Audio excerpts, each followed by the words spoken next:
Guys, grabe na talaga mga basura ng tao. Habang lumulobo yung populasyon, mas lumulobo ang basura. Pati mga landfills ay nauubusan na rin ng space, nangangamba na wala ng paglagyan ng basura sa sobrang dami. Tama ka dyan, Trixie. Kaya ngayon may ibabahagi akong impormasyon sa inyo. I'm going to share about waste management in Singapore, which is one of the problems they have encountered. That's a good topic. So to start with, I also have something to share with you after. Me too. So what's about Singapore, Angel? Singapore encountered problem due to increase of waste disposed. They were worried because if this cannot be resolved immediately, it would affect their environment, most especially that waste results to climate change. Have they implemented a program or plan to solve their problem? Yes, they said that they need to move towards a sustainable economy. That is why they started to take an action to reduce their waste.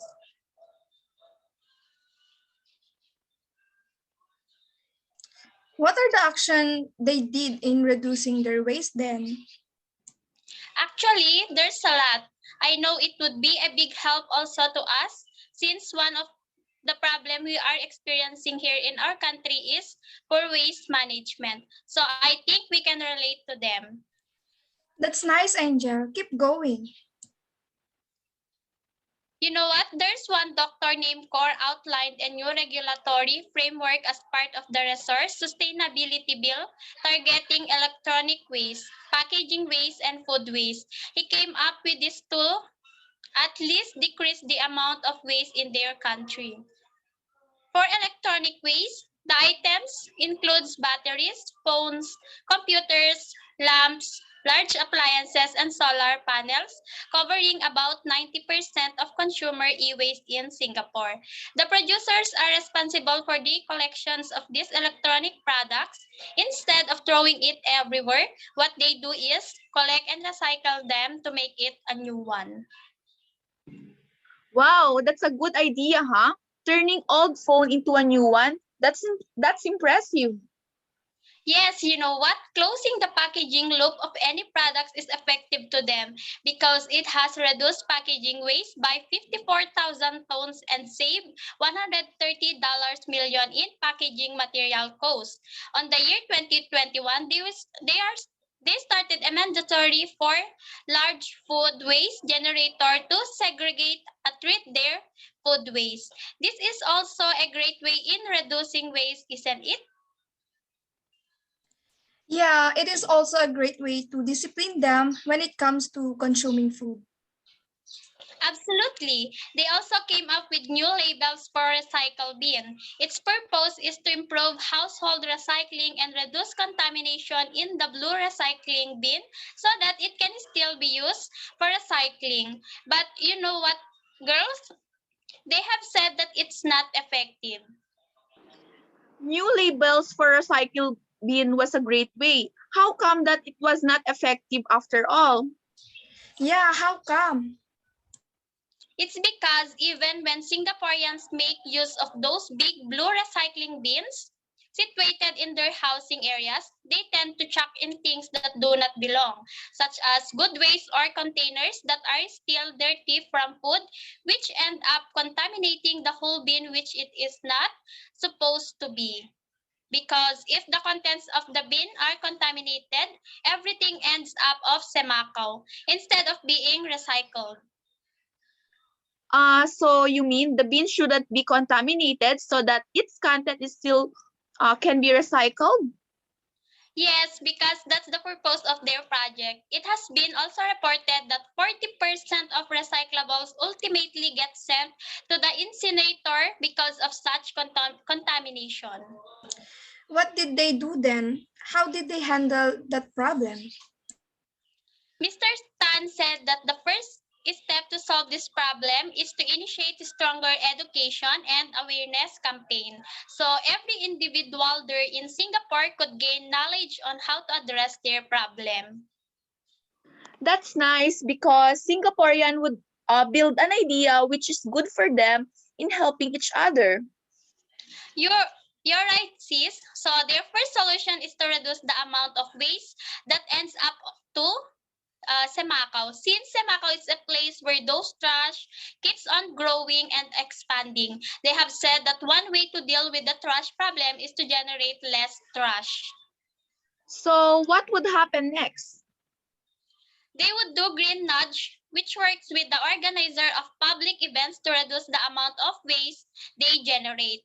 Founder Heng Lee Sen said that they do this first forecasting the amount of waste likely to be generated by the event.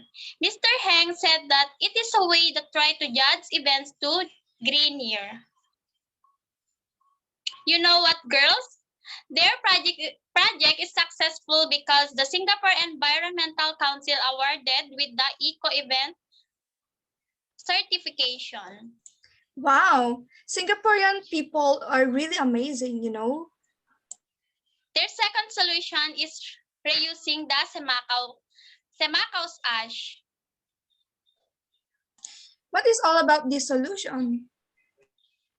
Last year, they are seeking solutions from companies that could take the bottom ash from Semacao, divert it from the landfill and find ways and to make it safe for use in other purposes. Wow, they are very responsible in finding ways for the safety of their country. Yes, because their company is also exploring ways to repurpose sludge from wastewater. And you know what? The Singapore-based environmental solutions company, Zero Waste Asia, has also responded to the NAIA's tender. What did they do then? You know what? They developed its own technology that can wash away the pollutants from bottom ash so that it can be safely used as road construction aggregates to replace stone and sand. According to Mr. Heng Kim Soo, this is particularly useful for a country, especially in lacks of natural resources such as sand. And he also added that the two-thirds of Singapore land that belong to the water catchment areas, and with this extra care must be taken to prevent any secondary pollution from the bottom ash to the environment.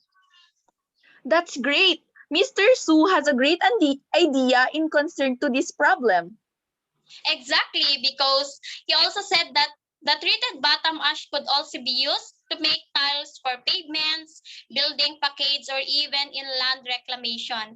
And in order to prolong the lifespan of Semacao, Mr. Soon added that with this treatment, they can devise some of the bottom ash that goes into the landfill.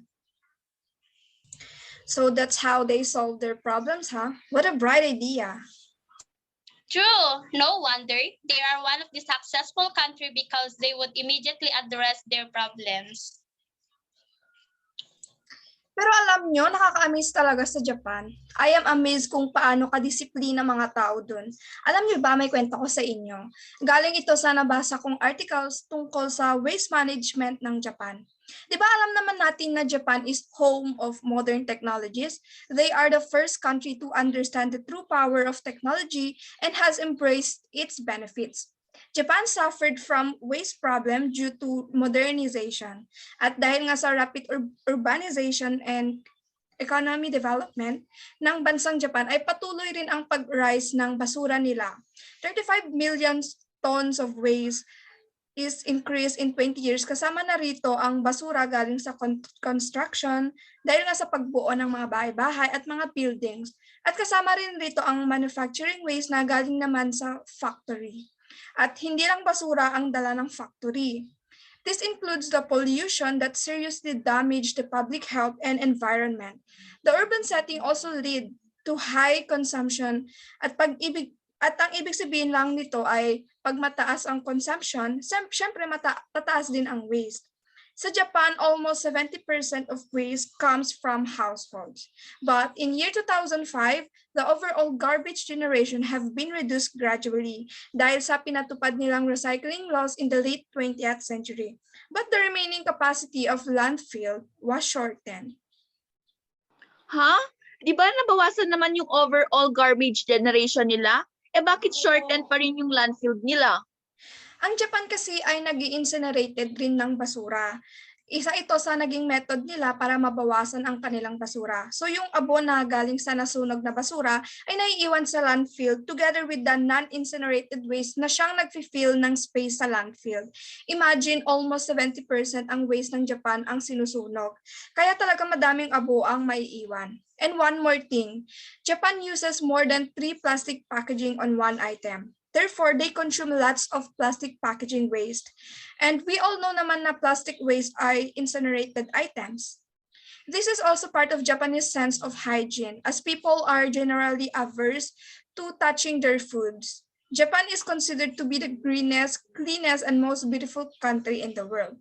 In 2020 naman, during the pandemic, mas lalong tumaas ang waste from home, yet the business waste and infectious industrial waste reduced. Dalangan ng pandemya na nagdulot ito ng changes sa lifestyle ng mga tao. Nag-hoard ang mga tao sa bilihin dahil sa takot na maubusan sila and end up buying more than what they actually need. Kaya no choice sila to consume it all at yung mga packaging na galing sa pagkain nila ay dumadagdag more than dun sa average na basura na nako-consume nila. So ayun nga, bumaba naman yung business and industrial waste nila. In conclusion, the pandemic accelerates reduce kasi nga limited lang ang business na nag-ooperate kaya less ang waste. Due to limited sources, people have no choice but to reuse reusable items and recycle the recyclable items. Mapunta tayo sa waste management ng Japan. The first policy they legislated in 1900 was Waste Cleaning Act. So this act defined the collection and disposal of waste as the obligation of municipalities and placed waste treatment operators under the supervision of government organizations to establish a waste administration system. Pero hindi ito nagtagumpay sa waste problem ng Japan. Ha? Bakit naman hindi ito nagtagumpay? Kasi this act stated that waste should be incinerated if possible. Since waste incineration facilities were not generally available, waste materials were piled up out in the open and continuously burned with more materials added all the time. At maaari rin makaapekto sa kalusugan ng mga tao ang pollutions comes from burned waste materials. Kaya naman pala. Japan's land mass is limited and finding landfill disposal sites is difficult eh.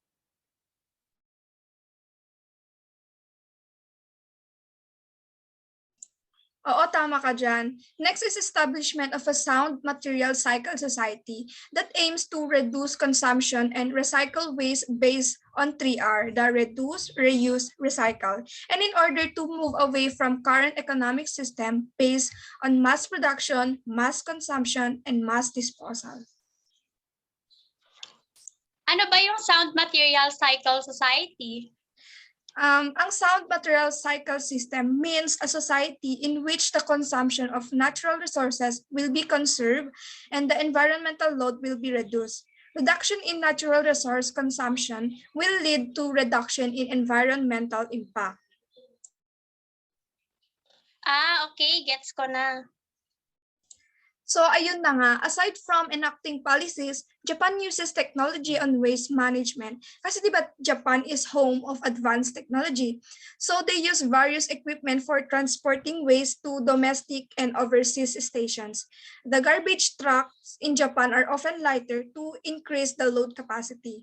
And Japan has been collecting PET bottles, food trays, and cans separately to reuse as recycle resources in the manufacturing of new products. Paano ang ginagawa nila sa PET bottles at anong mga sample products ang nabubuo mula dito? Ang nakolekta nilang PET bottles ay nire-remade nila ulit into PET bottles or carpet with the high technology possessed by Japan. The bottles are then compressed, bound, and passed on to reproduction contractors. At ito pa ang malupit sa PET bottles. Dinudurog nila ito hanggang sa maging flakes into pellet, yung as in durog na durog, parang butil ng asin or sugar na gagawin nila itong fiber. Di ba fiber is used in making clothes? Kaya from PET bottles to clothes real quick. Pwede rin sa paggawa ng bags, cotton work gloves, carpets, and into new bottles again. Hindi lang high technology meron ang Japan, kundi mga matatalinong tao rin.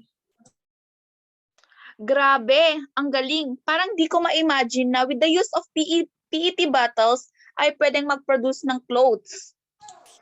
O di ba ang galing lang? At alam naman natin kung gaano kadisiplina ang mga Japanese. Kaya nasusunod ang strict waste discharge, appropriate sorting, storage, and recycling. Kaya naman the total amount of waste generated, including industrial and municipal waste, has declined slightly since the enactment of the Basic Act for establishing a sound material cycle society after 2000. Within 10 years, 30 million tons of industrial waste and 6 million tons of municipal waste have been minimized. Uy, mga te, alam nyo ba ang bansang Germany din that runs one of the most successful recycling and waste management program out there? Ha? Gaano ka kasigurado? Noong 2015, umabot ng 79% ang kanilang recycling rate at umabot naman ng 66.1 ang kanilang municipal recycling rate.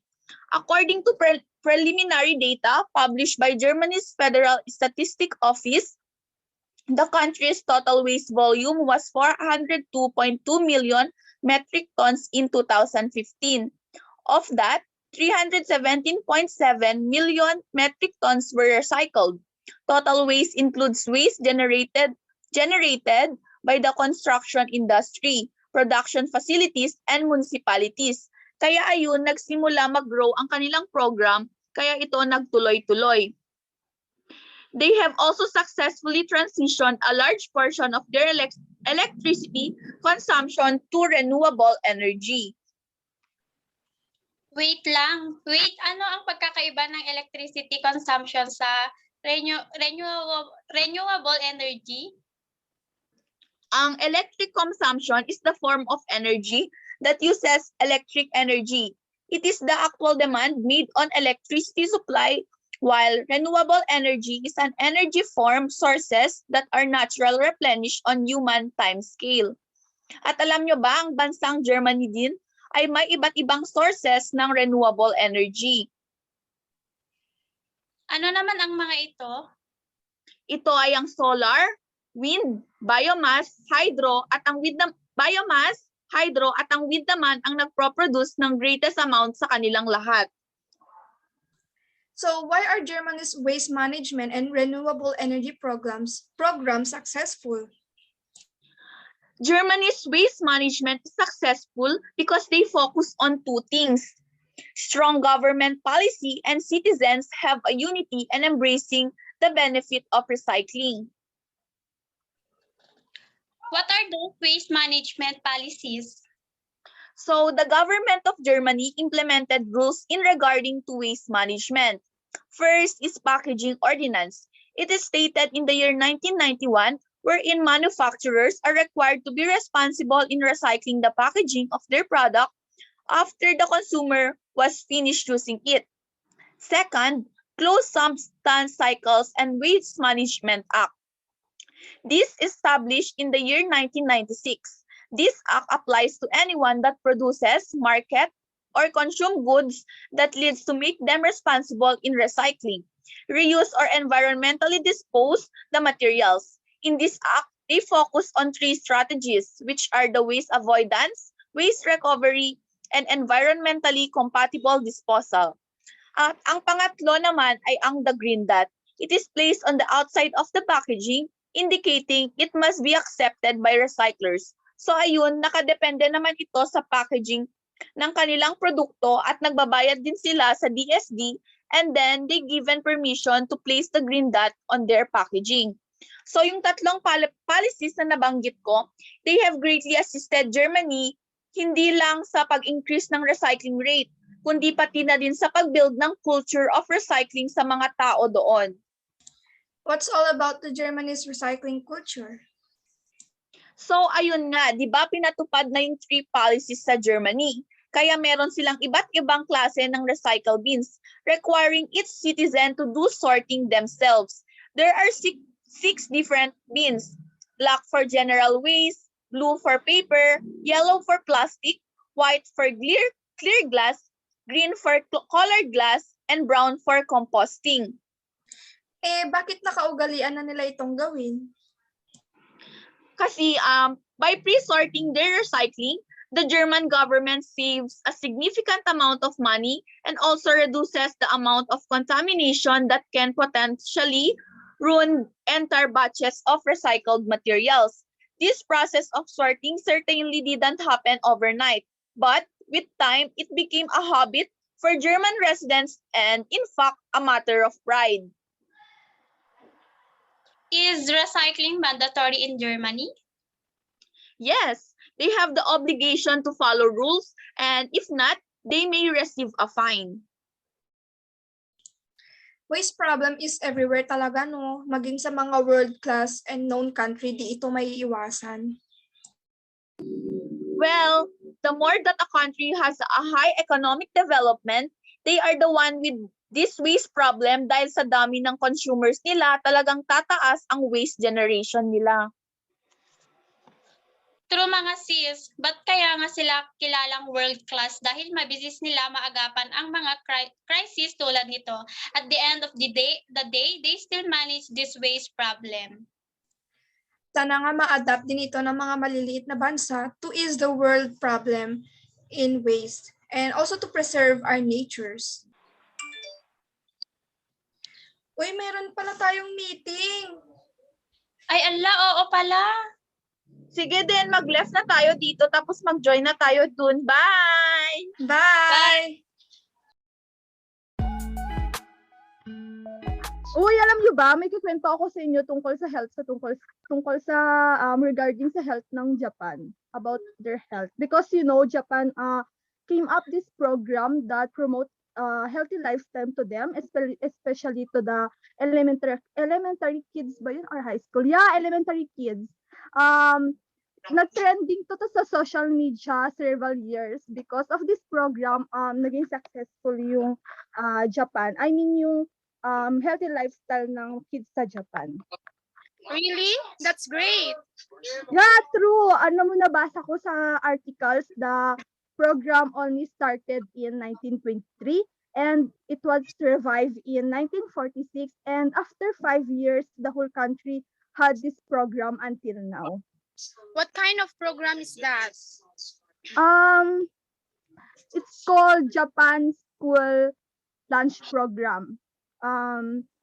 They came up with this program for the malnourished children, and it even helps to support their families in their finances, and of course, because this is healthy lifestyle, it provides a healthy balanced diet to the growing kids, and it's also a form of their education. Wow, that's amazing. Yeah, it's amazing. Also, when the parent can't afford the price of the meal, and then there's this program that helps the kid to stay full and healthy. Very nice program, right? Yeah, it's amazing. Yeah, I know, right? And guys, what makes me amazed more? There is no one that assists the kids. They have a scheduled duty and are tasked to serve their fellow classmates, filling up their plates with food. And when everybody's served, there's announcement giving the nutritional facts detailing the menu and the source of ingredients. It's very nice because it's also a way to discipline the kids. Yeah, right. Not only that, they would also learn how to be responsible and the healthy eating habits. No wonder the rate of the obesity in their country, Japan, is well below because their successful program, this program. And how did this program come to be? By 1910, as I read in the article, schools around Japan had started providing school lunches to poverty-stricken students.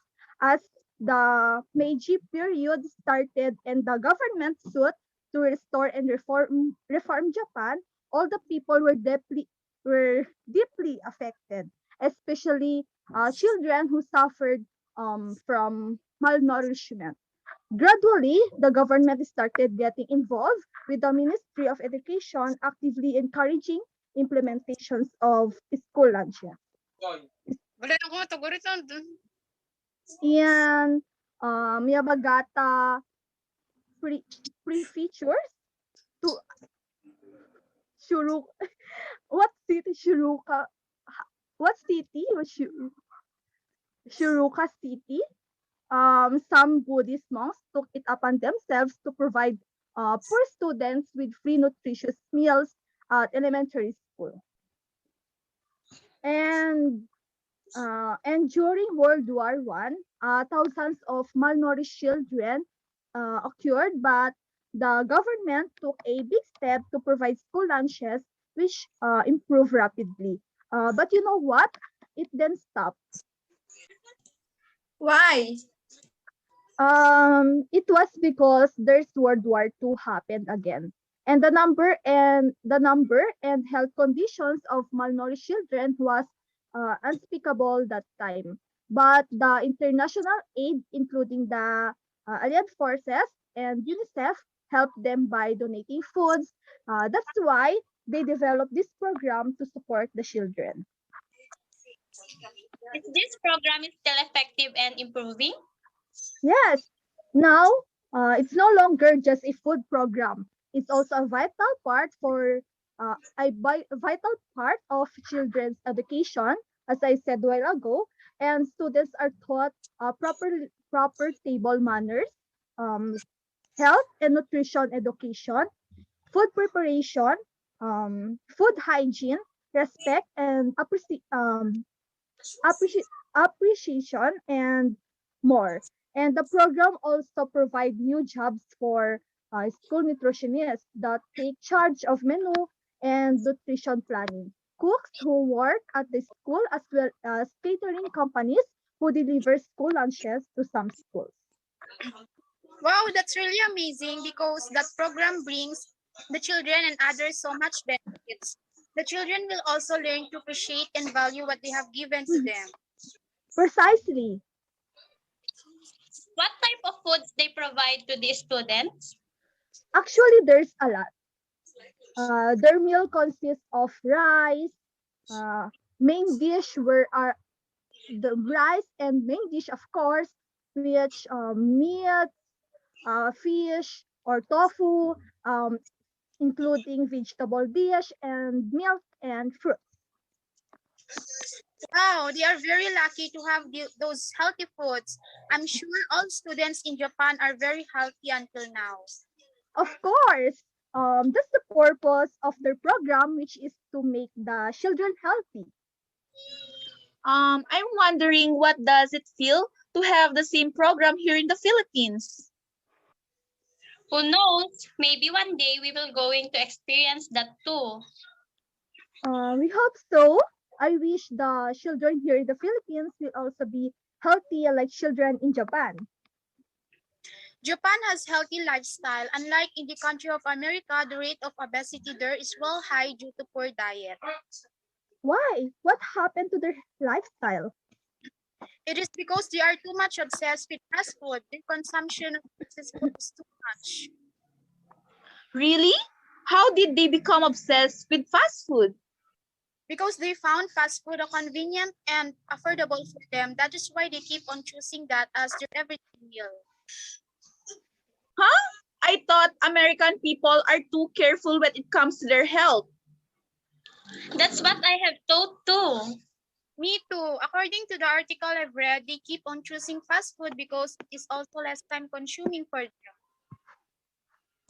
Yeah, that's true. It's less time consuming, but they should not eat fast food every day because it's bad to our health, right?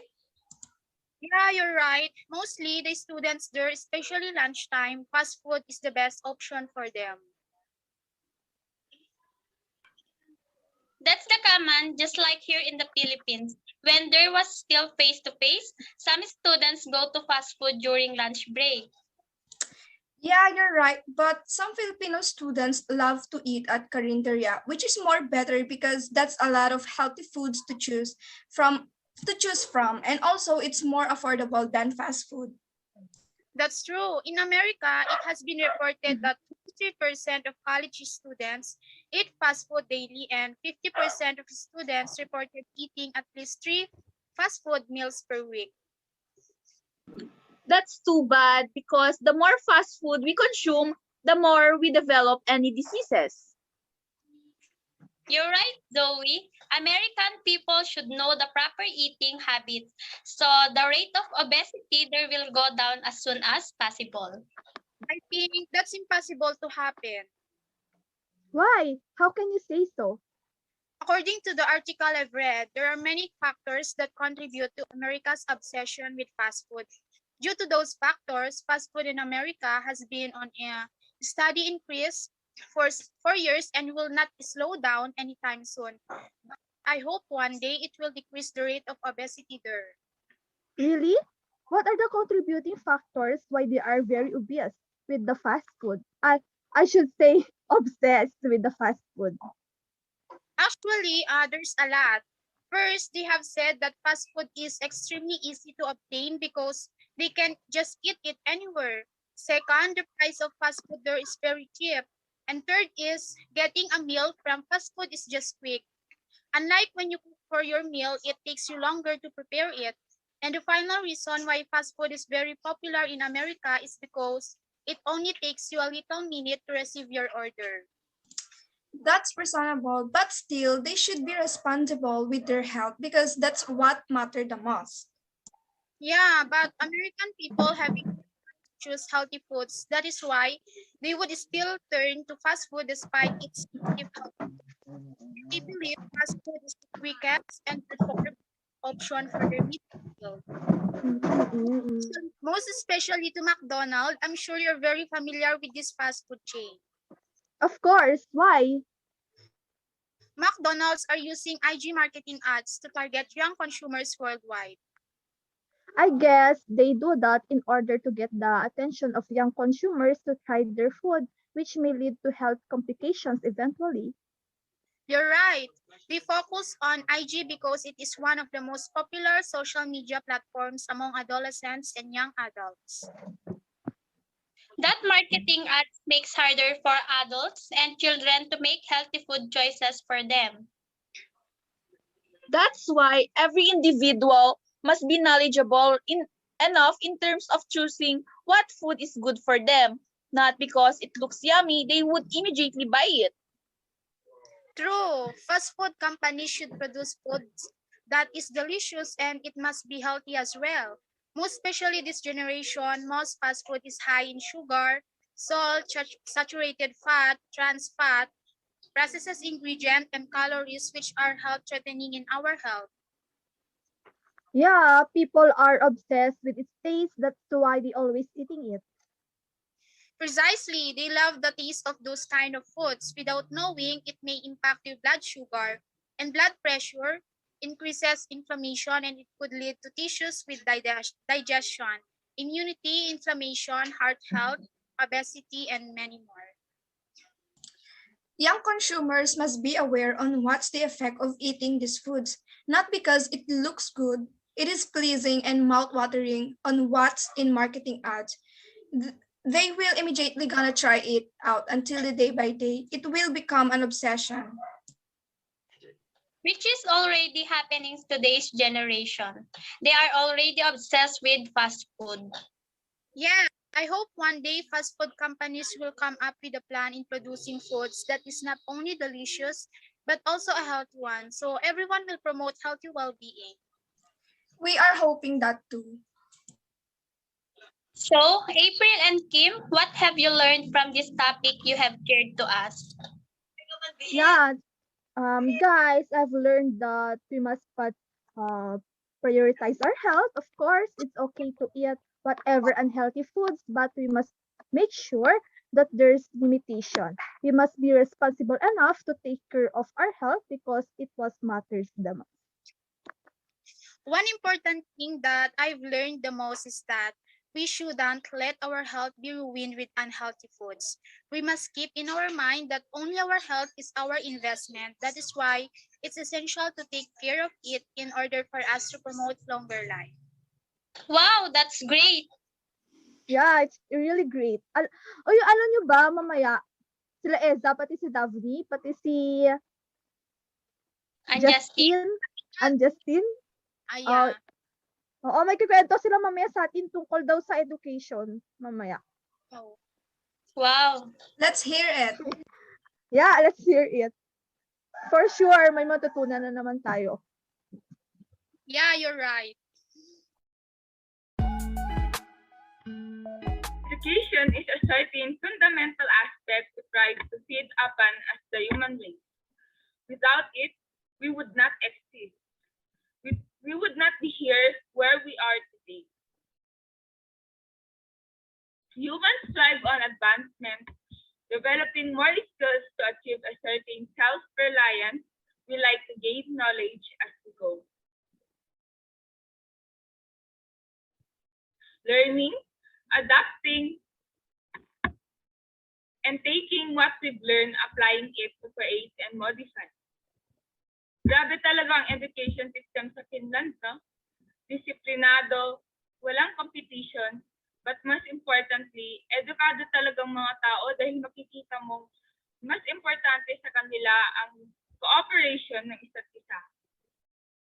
Wala nang validation na sasabihin nasa top students ka para lang masabing matalino ka. Walang pressure. Pero bakit nga ba nasabing top 10 most successful and best education system in the world ang Finland? Unang-una sa lahat, Finland has no standardized test. Their only exception is something called the National Matriculation Exam, which is a voluntary test for education of students at the end of an upper secondary school, equivalent on American high school. All children throughout Finland are graded on an individualized basis and grading system set by their teachers.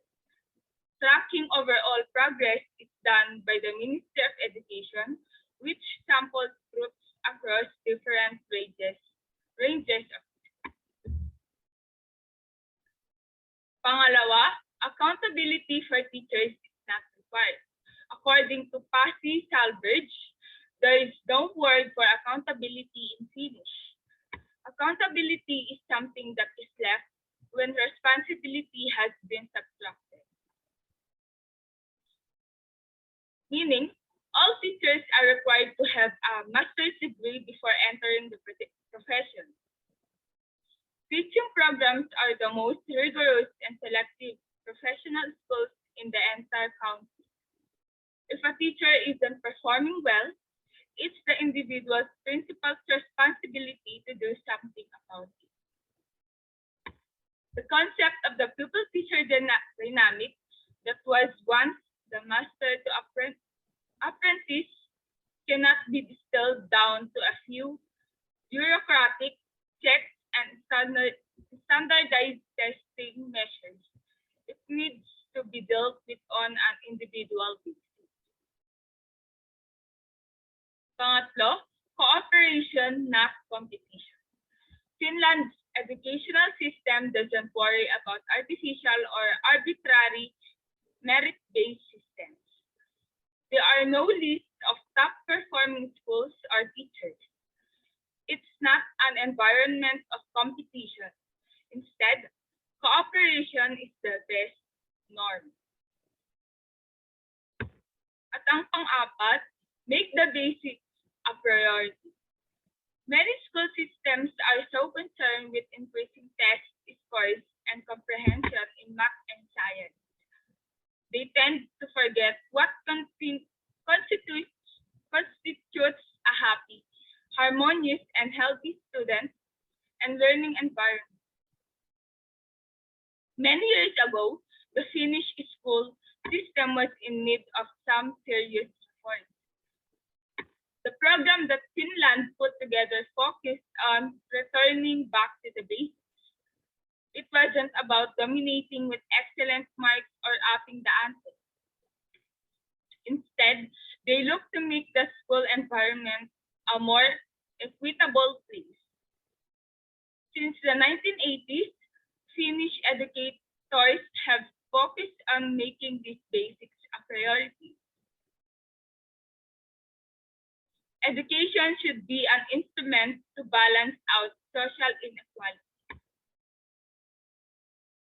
All the students receive free school meals.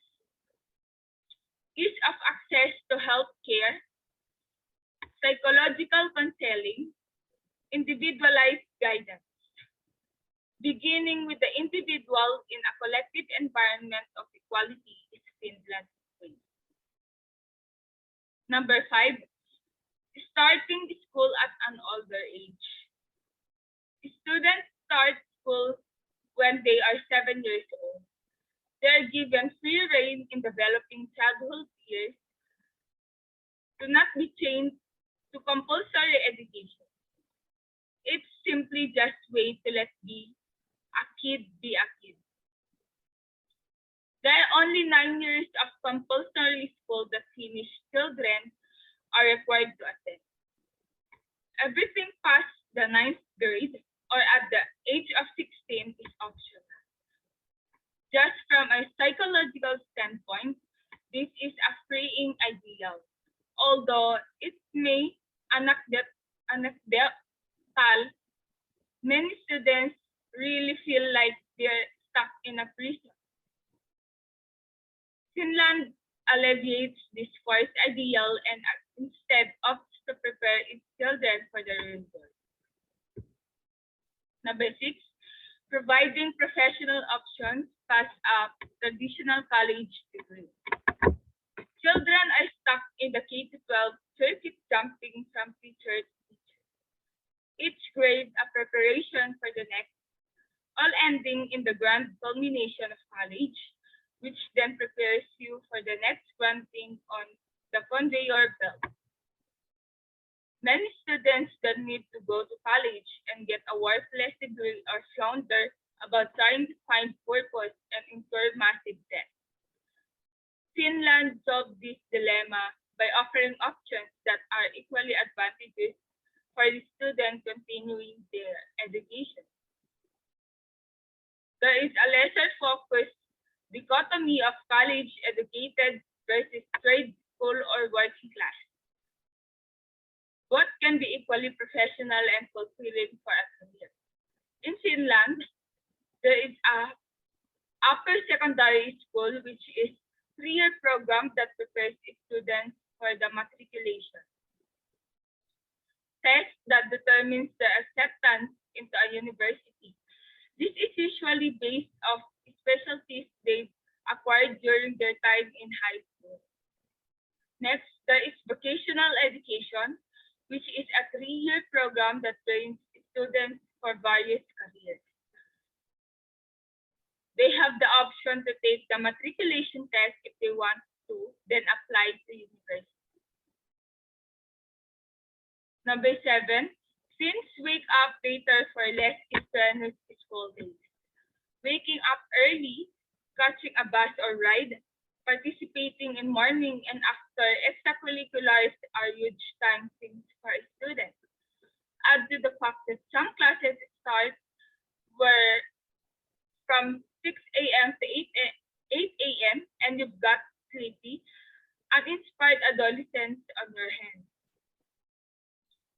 Students in Finland usually start anywhere from 9 o'clock to 9:45 a.m.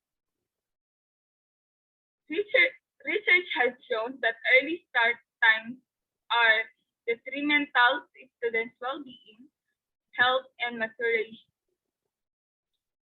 Finnish schools start the day later and usually end by 2 o'clock to 2:45 a.m. They have longer class periods and much longer breaks in between. Their overall system isn't there to ram and cram information to their students, but to create an environment of holistic learning. Number 8, consistent instruction from the same teachers. There are fewer teachers and students in each school. You can expect to teach an auditorium of invisible faces and break through to them on an individual level. Students in Finland often have the same teacher for up to 6 years of their education. During this time, the teacher can take on the role of a mentor or even a family member. During those years, mutual trust and bonding are built so that parties know and respect each other. Different needs and learning styles vary on an individual basis. Finnish teachers can account for this because they figured out that the students' own idiosyncratic needs. They can accurately chart and care for their progress and help them reach their goals. There is no passing along to the next teacher because there isn't one. Number 9, a more relaxed atmosphere. There is a general trend in what Finland is doing with its schools. Less stress, less unneeded regimentation, and more clearance. Students usually only have a couple of classes a day. They have several times to eat their food, enjoy recreational activities, and generally just relax. Spread throughout the day are 15 to 20-minute intervals where the kids can get up and stretch, grab some fresh air, and decompress. This type of environment is also needed by a teacher. Teachers' rooms are set up all over Finnish schools, where they can lounge about and relax, prepare for the day, or just simply socialize. Teachers are people too and need to be functional so they can cooperate at the best of their abilities. And lastly, less homework and outside work required.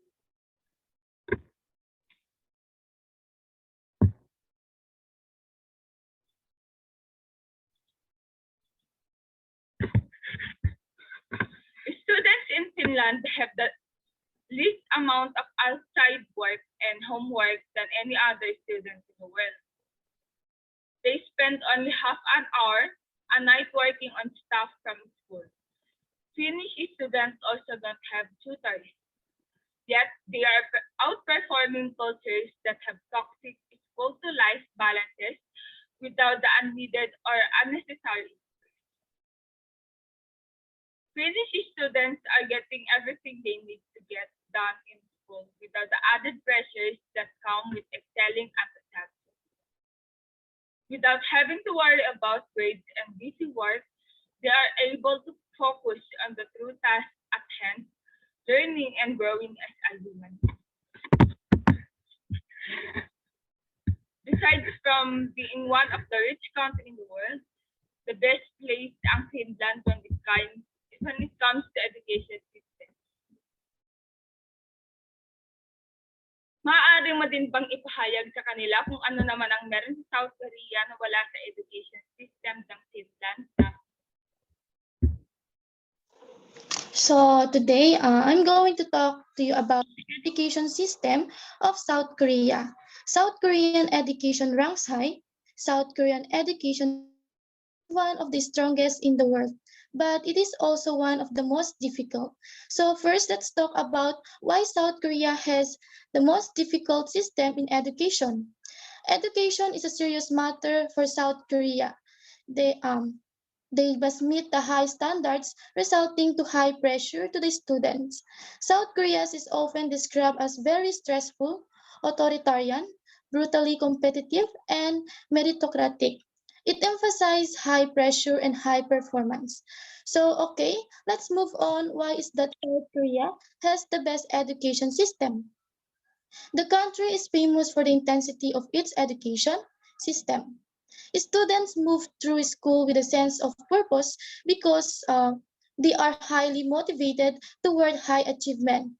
And this desire of high achievement motivated towards high achievement And this desire for high achievement is reinforced by parents who routinely expect exceptional performance from their kids. So parental involvement is one of the biggest factors shaping how students experience education in South Korea. So here are the things to remember why South Korea is one of the best system of education. So first, Korean students are welcome in universities around the world. South Korean students are much more successful in dealing with any kinds of standards tests like GCSE than their Western counterparts. That is why many quality universities around the world are interested in students from South Korea. Second, education features free market. While a grading system is also rather popular in China, South Korean education is much more free market and international oriented. So students are strongly motivated to integrate with different educational and labor process worldwide. Third, STEM discipline an education system doesn't live in the past, it lives in the future.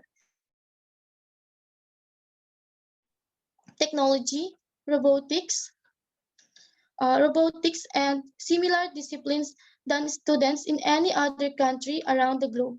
So fourth, classes are well equipped. Of course, we cannot say it about every school and every class in South Korea, but the average level of educational facilities is impressive. It helps students stay in touch with the latest technology developments and study more efficiently.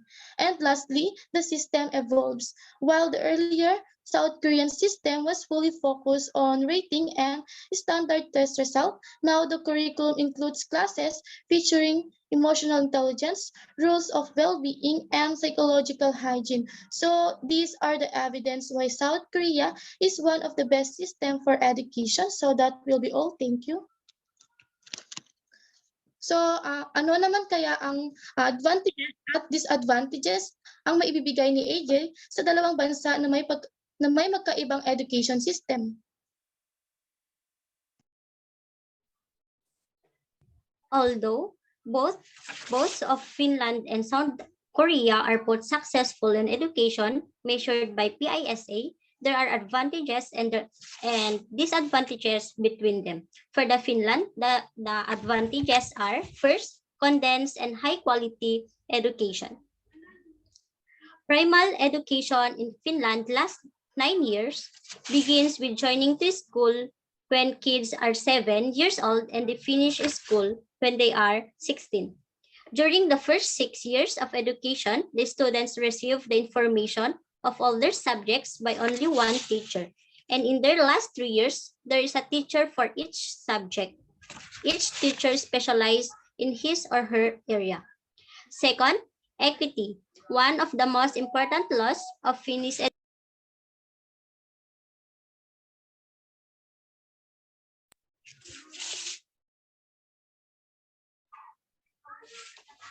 Second, equity. One of the most important laws of Finnish education system is the following.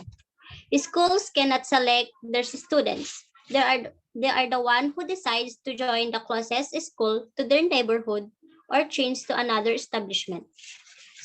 Third, free education. The government is in charge to give basic education free for all students, and it is also in charge to pay and give all the needed material for the schools. Lunch, snacks, and transportation, and medical and dental health. In the same way, there are no restrictions of books and materials, nor national lists defined by the authorities. Teachers are free to teach how they want or think is the best way and ask for the books and materials that they think are the best for their method. Fourth, motivated teachers of excellence. In Finland, only 1 out of 10 aspirants for teachers joins the university for study pedagogy.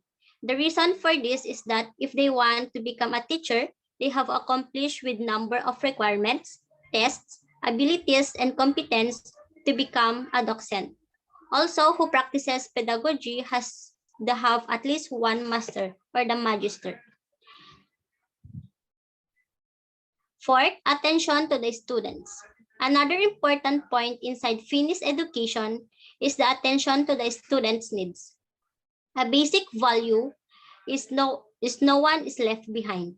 That is why in their classroom are no more than 20 students. In this way, every student's questions or needs are answered in the best possible way. Beside that point, students do not receive marks in their evaluations. Competition feelings are now the idea in this system. The disadvantages of the Finland first is implementation in the other countries. Two of the most important points that work as a pillar inside the Finnish education system are trusting in others and respect. These two aspects or values are very difficult to imitate in different countries that are based in different educational systems, where the one who gets the best mark is better student and person than the others. For example, with that said, to implement one education system that is based in values and organizations that are not the same will not work. If an education system based in test results to express of studying instead of acquiring the knowledge for being prepared for life. It starts to acquire an educational system with trust and values and no marks. Second is the teachers are ethnic Finns who are sufficiently educated to teach this new group of cultural diverse students. Is very restricted. The main reason of this are 2 points. The first one is the long and hard winters are not best scenario for people. Very few people, besides the Finnish people, knows how to and correlation very hard to acquire. The last census made in Finland demonstrated from only 2.3% of them are immigrants. And from that 2.3%, 85% does not know the language, including that inside the schools. Students that not know this knowledge, the language will create a difficult scenario for the teacher and the class development. For South Korea,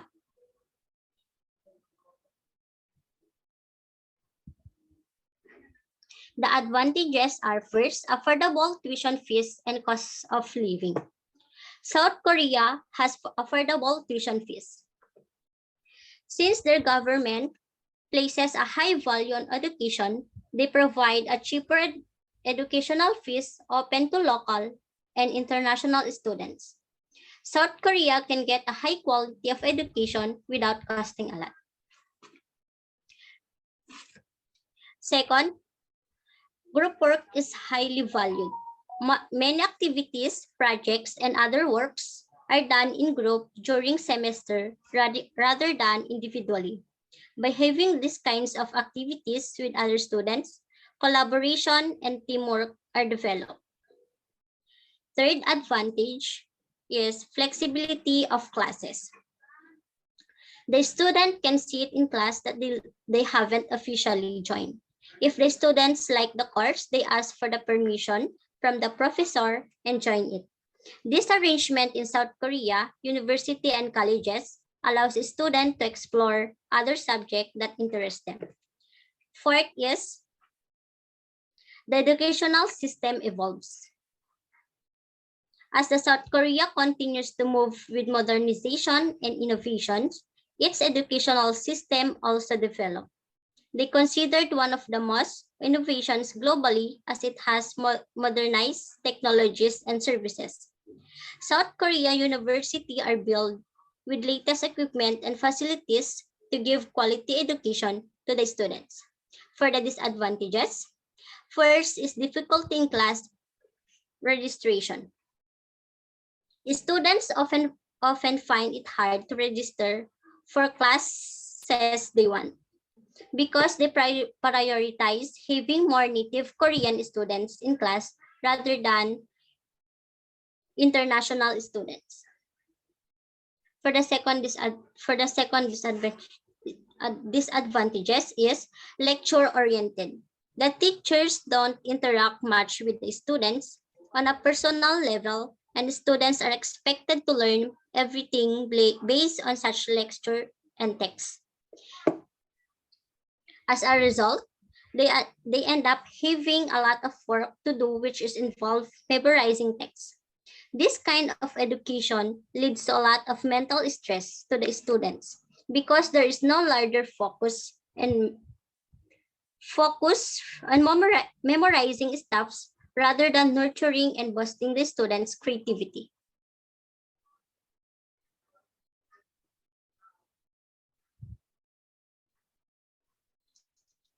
For the third disadvantages is highly competitive.